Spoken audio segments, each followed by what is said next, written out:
Along the Fairmount commuter rail line, there is a whole new corridor for development from Hyde Park and Mattapan to Dorchester and Roxbury.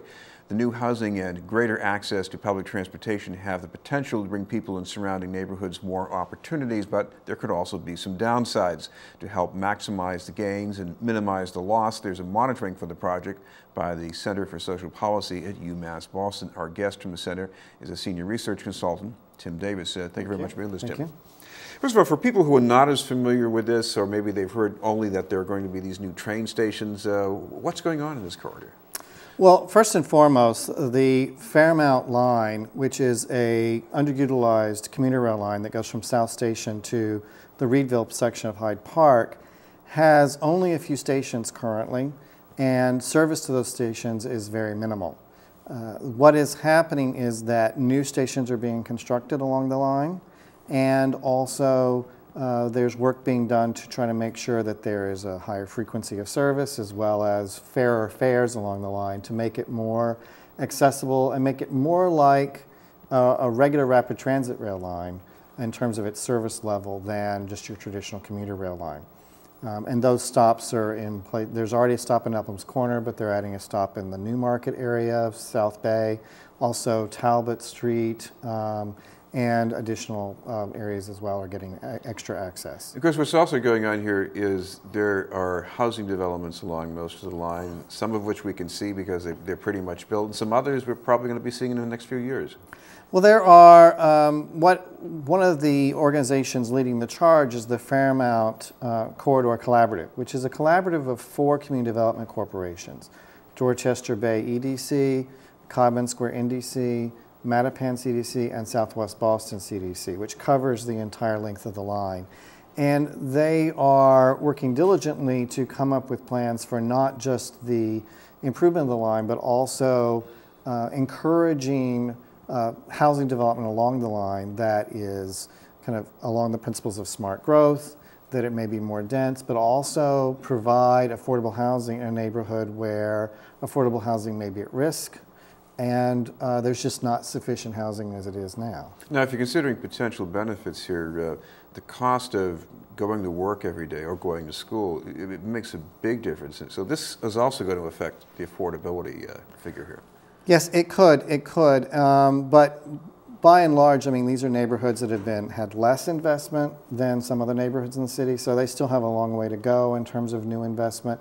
And first and foremost, this would provide extra access to the existing residents to downtown jobs and other economic areas so that they can actually make their lives more workable, be able to get to work more quickly, and actually have access to those jobs. And of course, they would get more quickly on a train, because right now these are neighborhoods where you might eventually take a train, but you got to ride a bus or two before you get there. Right, it's primarily bus service right now. Either, for example, in some neighborhoods it's take a bus over to Ashmont and then you're on the Red Line for 35 minutes before you get downtown, or from Blue Hill Avenue, there's bus service there. But these are fairly dense neighborhoods, and during rush hour, if you've driven through there, it's kind of difficult to get through there in any kind of timely fashion. So what's the center going to be doing? Are you just sitting on the sidelines keeping score, or will you be doing something even a bit beyond that?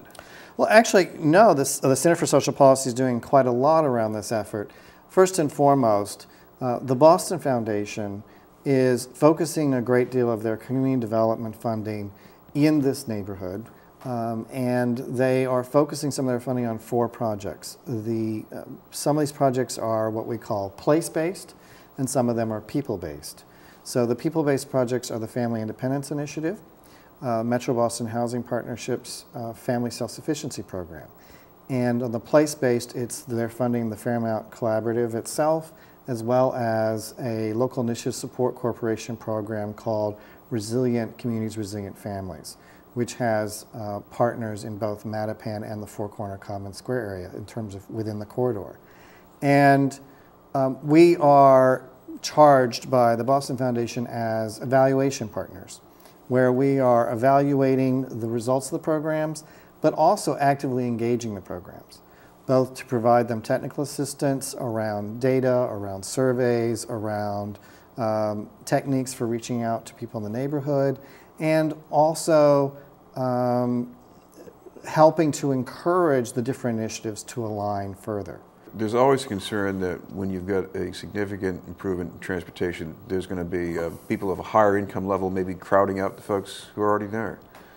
And that's one of the major reasons why this is important, is that the community planning processes are undertaken that include the people who live in the neighborhood now, that hear their voices, hear their concerns, and start to make the improvements for their lives so that they are in the best position to take advantage and stay in the neighborhood, but also to, like, for example, as I said, the collaborative is working on more encouraging housing development and affordable housing development along the corridor that can preserve affordability in the neighborhood.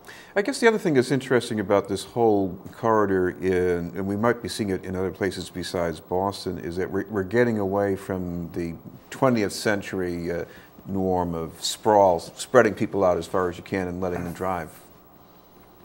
And this is, I think this is a very positive thing. I think this is very good news for urban neighborhoods. And again, at the same time that this is good news for urban neighborhoods, you need to balance ways to make these neighborhoods economically inclusive and to provide a place that is a quality place to live for people of all races and all incomes. There's been a lot of discussion around the question of opportunity areas.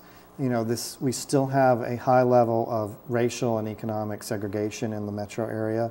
And so this is also part of a wider concept of making sure that people who are low income and or persons of color have opportunities, whether it's making sure that they can live in neighborhoods where opportunities already exist, or actually increasing the opportunities available to people in the neighborhoods they already live in.